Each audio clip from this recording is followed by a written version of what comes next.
Good morning, afternoon, or evening, everyone. Today, I'm going to be covering the Tier 8 Premium Battleship, the Tennessee, for Fresh Look. Now, I know normally we cover quite old premiums in Fresh Look, but, well, I have never actually made a review for Tennessee. And I think it's been out for around 7 months almost now, maybe 5, 6 months. So, I want to cover it now since, well, let's see how it's doing right now, right? But anyway, actually, funnily enough, I did not review the Tennessee, but actually when it came out, I was playing it on stream almost every day, and I think I played it at least 40 games, at least. We'll take a look at the statistics after the game and everything. But this is probably one of my favorite ships in the game. Now, normally I don't like these slow-esque battleships, but Tennessee, wow, I actually think it's one of my favorite ships in the game. Not my favorite, but it's up there for sure. Let's actually start off with the armor layout. The price, well, it was actually available for free at the time for missions. I don't think the missions were that hard, I believe. I don't remember that much. But it was a cool ship that a lot of people actually got. But let's take a look at the armor scheme here. So we've got 32mm armor here. Everywhere. Covered everywhere. Except the torpedo bulges here, which is 35. And if we actually take a look at the citadel here, it does sit underwater. So it's very hard to hit.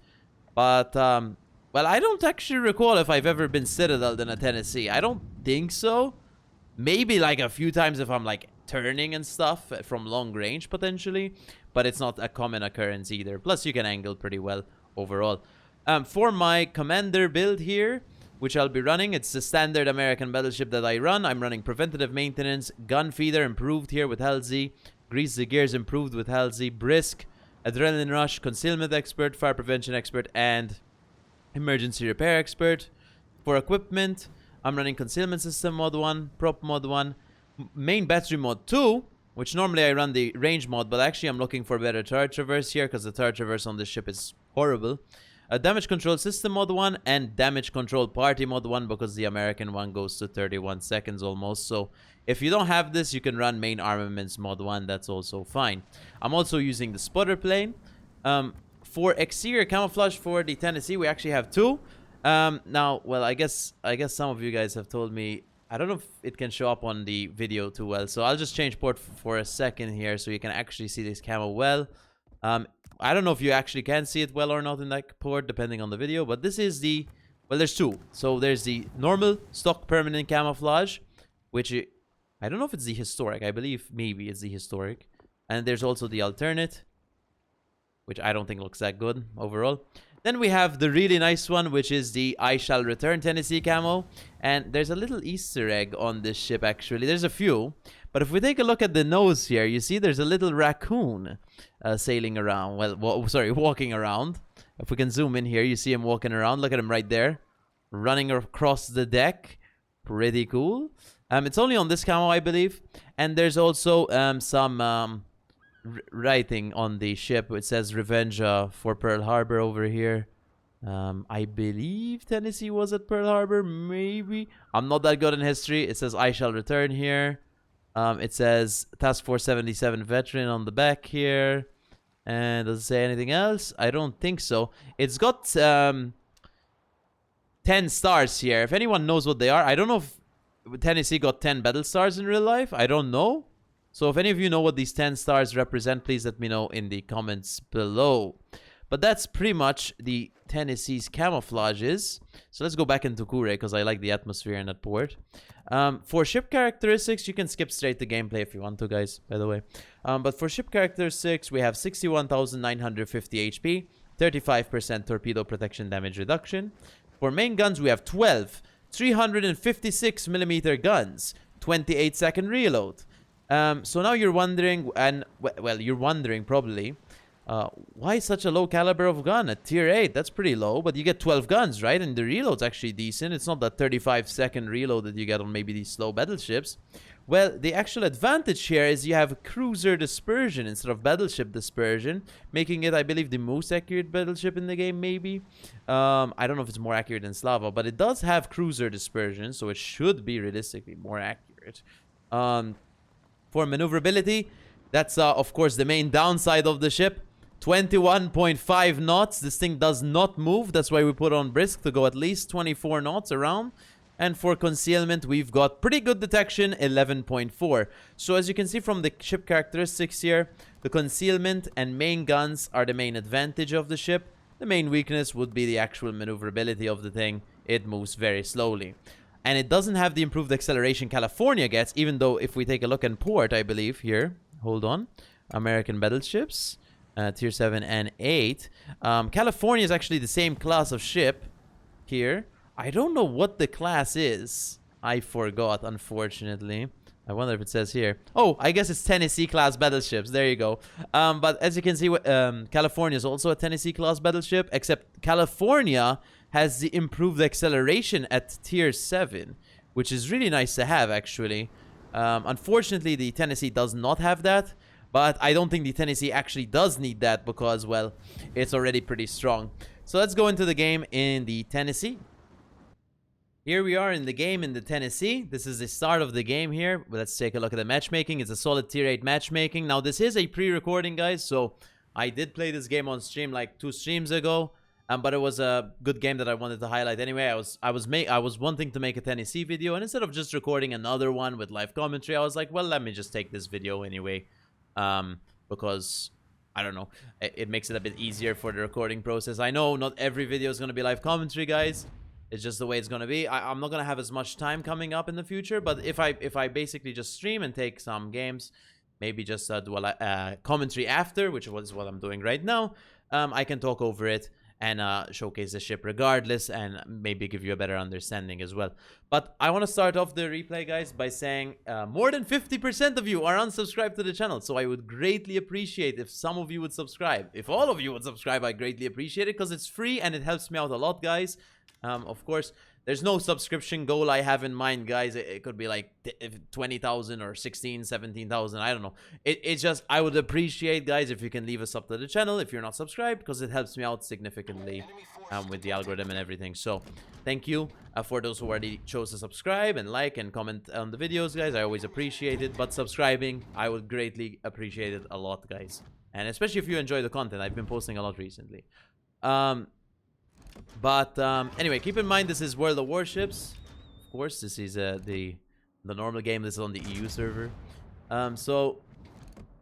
Tennessee cruiser dispersion, guys. Now, unfortunately, the shells are actually pretty fast on the ship, so I aim pretty badly. But it's okay. It's kind of like mostly about aim. This ship, realistically, one of the most important things. I don't know if you watched the Yamato video I posted yesterday of World of Warships, but I talk about positioning in battleships is very important, especially in Yamato. It's probably more important than your aim most of the time, but in Tennessee as well, positioning is #1 key priority. Now, in the case here, we did spawn on the flank, and you may be wondering, why aren't you playing the 1-2 line? That's where you spawned. Well, Tennessee, the problem is, especially in a match like standard battle, is I envision, this is a strong word, by the way, I envision that the game is gonna be more attached to the middle of the map, because there's standard battles. So normally at the late game, either your team is pushing their home cap or their team is pushing your cap. So most likely the game's gonna end up in the middle of the map, and Tennessee only goes 21 knots, we have to keep in mind, right? So we have to, in a way, pre-predict what's gonna happen minutes in advance, because the ship doesn't move. So we have to go to that position early and then wait for them there. If we sit on the 1 line, well, we're not really gonna have too much of a good time.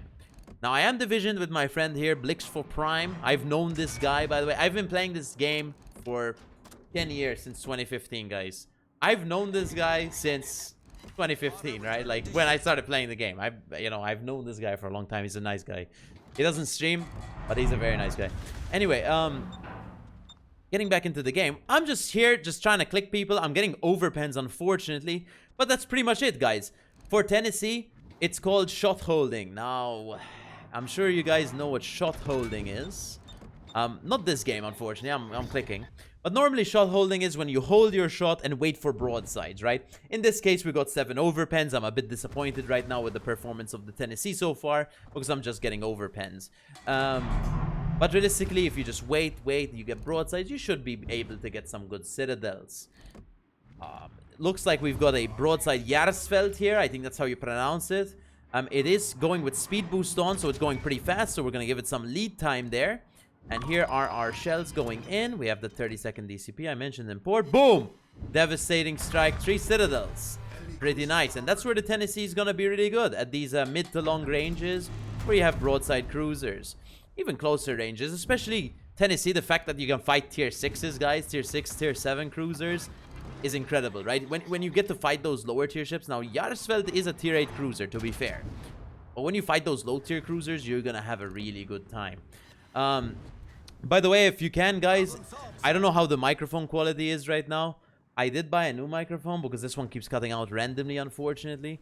And sometimes the audio resets, so I don't know if it's good right now. Is it too loud? Is it too quiet? If you have any feedback, guys, please let me know in the comments below. I really want to improve the content, of course, step by step along the way. So if you have any feedback in that regard, thank you so much. Now here I showed HE at an angled Atlantico, which was a mistake. The HE on Tennessee is actually pretty good because it has a 32% fire chance with cruiser dispersion with 12 shells. So you're gonna have pretty good fire starting ability most of the time, and you can get decent alpha damage. The HE isn't something to get to sleep on, especially in tier 10 games against angled battleships. The HE can actually smash them really well, but the AP against these lower tier ships is gonna be probably the best thing you can do. So here we just end up killing that Atlantico, who I was actually quite scared of because of the secondaries. But we're up to 84k damage in 7 minutes. We're doing pretty well. We're up to 3 citadels and 50 shell hits. We're doing pretty well overall. This ship just does that, you know, when people are sailing down broadside to you, you're gonna have a really good time. Now in this game we had a lot of paid actors. I was begging Blix here, spot the Bayard, man. Can you spot the Bayard, bro? You know, can you spot the Bayard, man? I need the broadside Bayard. I want to smash him, you know. So I'm waiting, I'm holding. There's nothing else to shoot. I could rotate for Anhalt, but I'm waiting for the spot here on Bayard.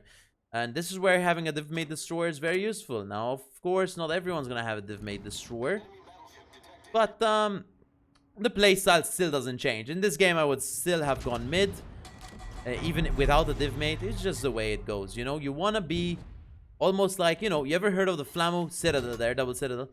You ever heard of the Flammu Central Battleship Positioning Guide, you know? So that's kind of how you want to play the Tennessee, you know? Like Central Battleship Positioning. That's how you want to do it. And it results in good games. And you can still get good games in tier 10. Even though you're going to be bottom tier, you're not going to move. As long as you're playing somewhat central in the game where you get range on most things.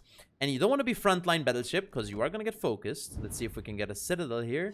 And we do! Another Citadel. 6 Citadels, guys, on the Tennessee right there, up to 115k damage. Now, you could say, well, there were paid actors this game, and they were broadside cruisers. But that's what you're supposed to be finding, guys. You're supposed to put yourself in a not aggressive position, so people aren't the ones angling to you. People are the one maybe angling to the Amagi or the Harlem or whatever it may be. And you need to establish, maybe get crossfires with them, get broadsides. But that's kind of your goal in the Tennessee, is try to find broadsides. And if not, you HE spam them. But in this game, we didn't really need to HE spam. Don't sleep on the HE on this ship, guys. It's really good. Okay. Anyway. That's pretty much all I have to say in terms of the playstyle with the Tennessee. Is play kind of central battleship positioning. And that's kind of it. You know, get crossfires, try to damage things that are broadside. Try to play in a not aggressive position. Don't be front line because of how slow you are. But don't be at the back because it does take a while to push up when you do need to push up later on. Now, the points are inverted here, by the way, because we're back on the EU client, guys. The points are actually inverted on EU. We do get Confederate there, so we get 20 seconds here. Reload, by the way, on the Tennessee. We're up to 142,000 damage. Now, this is because I'm running Halsey. There's no downside to running Halsey on a Tennessee. This is because it's a premium ship. So if you have a Des Moines captain, maybe Halsey, and you don't have a battleship to put him on, you can just slot him in Tennessee and just build it however you want, because that, you know, that's probably one of the coolest changes we've had ever during the lifetime of World of Warships, is the actual you can put it on different classes of ships as long as they're premiums, you know, and you don't have to respec, which is really nice.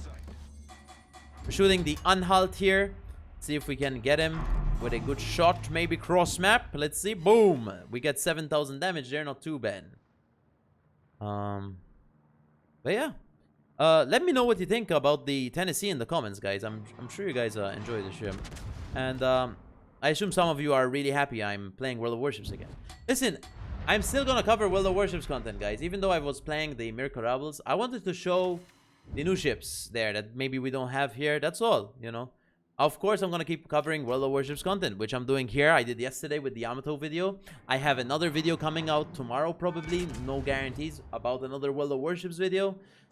So I hope you still enjoy the content, you know. I know some of you didn't enjoy the content. I read every comment, guys, you know. I'm not going to, you know, not read the comments. I read every comment. Even though I may not reply sometimes, I do read every comment. And, you know, I can tell that some of you didn't really like the Mir Karabli gameplay. Not because of the game itself, because of other reasons. We're not gonna get into that. I'm sure you know. But like, seriously, jokes aside, of course I'm gonna keep covering World of Warships content. It is my main game, guys. I've been playing this game for 10 years. So this is what I'm gonna be covering. But sometimes I will cover maybe some ships that maybe we don't have on the EU server for fun. You know, it's just for fun at the end of the day. And sometimes I'm gonna cover ships. I'm planning on covering another one in the future. I don't know when I'm gonna grind it out. It's the Lazarev tier 10 battle cruiser. I've been requested to cover it by a lot of people who watch the Mir Karabli videos, because it's another ship we don't have on EU, and that's kind of the only reason I'm covering that game mostly, is to just showcase some ships that we don't have, some unique ships, maybe some cool designs that we don't have, and you know, that's all. But in this case, we're on the EU server, guys, and we got 163,000 damage, and we got 6 citadels, and we got 3 kills. So that's pretty good. We got some nice achievements too. But that's pretty much the end of this game, so let's go take a look at the score. So for personal score, we got 163,447 damage, 6 citadel hits, 98 shell hits, 3 kills, 2 wing caps, and 1 spotted ribbon. We got Brothers in Arms, Devastating Strike, Confederate, and High Caliber. For team score, we got top of our team at 2.2k base XP. Aramagi played pretty well as well, and Blix also played pretty well, as usual, with that guy. Detailed report, 32k on the Jarsfeld, 29k on the other Jarsfeld, 23k on the Atlantico, 31k on the North Carolina, 22k on the Bayard, 16k on the Anhalt, and 8k on the Cleveland. I'm a bit disappointed in that Cleveland over Pensalvo, but it's okay, it happens, we have to be okay with things like that. We got 159,000 damage there from AP and 3,000 from HE there, no fires. And we took 45,000 damage ourselves. Here is the credits and XP. For the commander build, once again, we have preventative maintenance, gun feeder, grease the gears, brisk, adrenaline rush, concealment expert, fire prevention expert, and emergency repair expert. For equipment, we've got concealment system mod 1, prop mod 1, main battery mod 2, and damage control system mod 1, and damage control party mod 1. For my statistics in the Tennessee, if it were to load, of course, it will load. Now we have to scroll down and find it. That's the hardest part of the video, realistically, is finding these ships. But in my opinion, it's actually probably the most exciting, maybe second most exciting part of the video after the camouflage section. Now, I know most of you probably turn off the video after the game is done, which is understandable, of course. But hold on. I mean, the game is the substance of the video, realistically, guys. But, you know, sometimes maybe you want to see statistics to back up some, you know, opinions or whatever. And that's the thing I have to find, which unfortunately, it's the... Oh, there it is. The hardest part of the video. So we've got 42 games played in the Tennessee. 83% win rate, which is pretty good. And 132,000 average damage. Now, my record is only 206. But look at that average damage for a tier 8 battleship, guys. 132,000. That's actually pretty decent for a tier 8 battleship, especially one that goes only 21 knots. And how to achieve that average, like I told you, is just playing close to the middle of the map every time. Even if you spawn on the side flanks. I know normally I don't recommend you leave the flank instantly. But with Tennessee, when you leave the flank instantly, you're still around the flank area. Now, I don't mean go to the other flank. I mean probably play close to maybe that flank, but close to middle. So like in between both flanks, and you can be in a good position to farm damage, regardless of the tier you're against. So that's the Tennessee, the statistics I have in it. What do I think of the ship? I think it's probably one of my favorite ships in this game. Probably due to the fact that it rewards good play. It rewards good aim. It rewards good positioning because of that really good dispersion, because of that really slow top speed. This is one of those ships where it really rewards you if you're good at the game. And even if you're not that good at the game, I think you can still achieve decent results in the Tennessee, because all you have to do is kind of like position well and land your shots. That's kind of it. And that's pretty much the Tennessee video, guys. I hope you appreciate... Sorry, I hope you enjoyed. I appreciate you watching. I hope you enjoyed the content. Sorry, I misspoke, unfortunately, but I hope you enjoy the content. If you do, please leave a like and a sub to the channel. I would greatly appreciate it a lot, and even a comment. Please let me know what ship you want to see in the next video for fresh look or tech trials or whatever it may be. I would greatly appreciate it, guys, because it helps me at least pick a ship for the next video. That's pretty much it, though. Tennessee. That's it. That's it. Big fan, guys. Also, if you want, guys, you can join as a YouTube member, and you will get a super container mission every month. If you join as a YouTube member, it's a once per month thing. It's $1 a month. It's the join button next to the subscribe button. You don't have to do it. But that's pretty much it, guys. And I'll see you in the next video. Big fan.